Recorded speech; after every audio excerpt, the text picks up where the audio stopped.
আসসালামু আলাইকুম দর্শক, চলে এলাম আজকের আয়োজন নিয়ে। আজকে করে দেখাবো খাসির ভুঁড়ি ভুনা, কুরবানি ঈদ স্পেশাল একটি রান্না। এই ঈদে সবার বাসায় কিন্তু ভুঁড়ি রয়েছে, তো যারা ভুঁড়ি ভুনা করতে চান খুব সহজ উপায়ে তারা আমার আজকের রেসিপিটি ফলো করে পাশেই থাকুন। এখানে আমি একটি খাসির 1 কেজির উপরে ভুঁড়ি হয়েছে সেটি ভালো করে পরিষ্কার করে নিয়েছি। তারপর এরকম পিস করে চর্বি সহ হলুদ লবণ দিয়ে সিদ্ধ করে নিয়েছি। এখানে চর্বির পরিমাণ অনেক বেশি ছিল, আমি অল্প পরিমাণ চর্বি দিয়েছি। তো প্রথমে একটি পাতিলে সয়াবিন তেল দিয়ে দিচ্ছি 4 টেবিল চামচ পরিমাণ। তারপর তেলটি খুব ভালোভাবে গরম হয়ে এলে দিয়ে দিব গরম মশলা। এখানে আমি দারচিনি, এলাচ, গোলমরিচ আর লং নিয়েছি সামান্য পরিমাণ।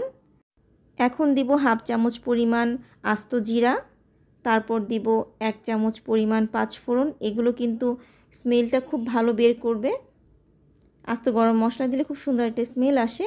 তো কিছুক্ষণ ভেজে নিয়ে এখন দিয়ে দিচ্ছি 4টি পরিমাণ পেঁয়াজ কুচি আমি ডিপে রেখে দিয়েছিলাম, তাই এমন বরফ হয়ে গেছে।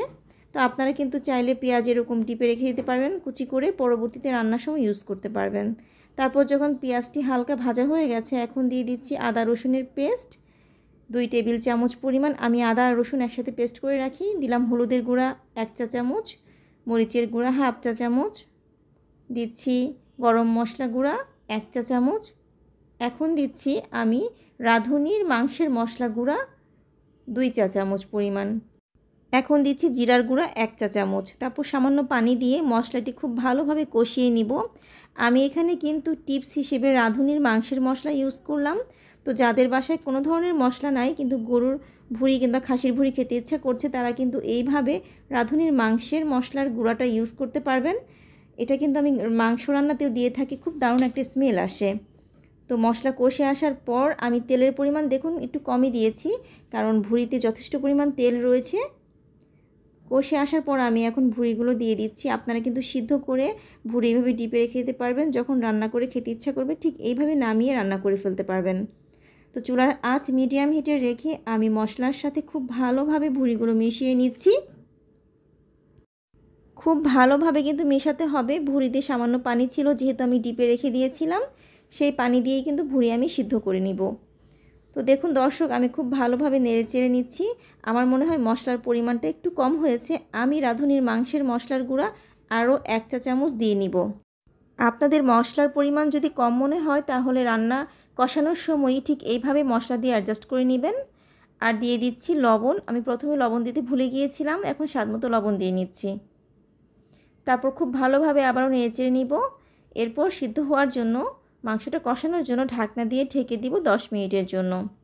গরম গরম ভাত, রুটি, পরোটা বা পোলাওয়ের সাথেও কিন্তু ভুঁড়ি ভুনা খুবই ভালো লাগে। তো দেখুন দর্শক, অনেকটাই কষে এসেছে। এখন ঢাকনা দিয়ে ঢেকে দিচ্ছি আরও ভালোভাবে কষানোর জন্য। তো 10 মিনিট পর ঢাকনা খুলে দেখতে পাচ্ছি খুব দারুণভাবেই কিন্তু খাসির ভুঁড়ি কষে এসেছে। আপনারা গরুর ভুঁড়িও কিন্তু ঠিক একই প্রসেসে রান্না করে নেবেন। আর এখন দিয়ে দিচ্ছি পানি, যাতে আরও ভালোভাবে সিদ্ধ হয় ভুঁড়িগুলো। আপনারা পরিমাণ মতো পানি দিবেন, এত বেশি পানি দিবেন না যাতে আবার ঝোল থেকে যায়। যেহেতু এটি গরুর ভাজা কিংবা ভুঁড়ি ভুনা, এজন্য খুব সামান্য পরিমাণ পানি দিতে হবে, সিদ্ধ যতটুকু লাগে। ঢাকনা দিয়ে ঢেকে দিচ্ছি চুলার আঁচ মিডিয়াম হিটে রেখে।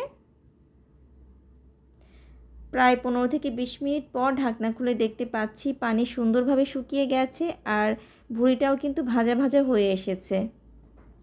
তো এই পর্যায়ে নেড়ে চেড়ে এখন স্বাদ বাড়ানোর জন্য দিয়ে দিচ্ছি আদা কুচি আর দিব আস্ত রসুন বেশ কয়েক টুকরো। রসুনটা কিন্তু অবশ্যই ইউজ করবেন, ভুঁড়িতে কিন্তু রসুন স্বাদ বহুগুণ বাড়িয়ে দেয়। আর দিয়ে দিচ্ছি কাঁচা মরিচ। ঝালের পরিমাণটা আপনারা আপনাদের স্বাদ মতো দিবেন। যারা গরুর কিংবা খাসির ভুঁড়ি পছন্দ করেন তারা তো এই রেসিপিটি অবশ্যই ট্রাই করবেন, যারা করেন না একবার ট্রাই করে দেখবেন, আশা করছি খুব দারুণ লাগবে। তো ঢেকে দিলাম আরও কিছুক্ষণের জন্য।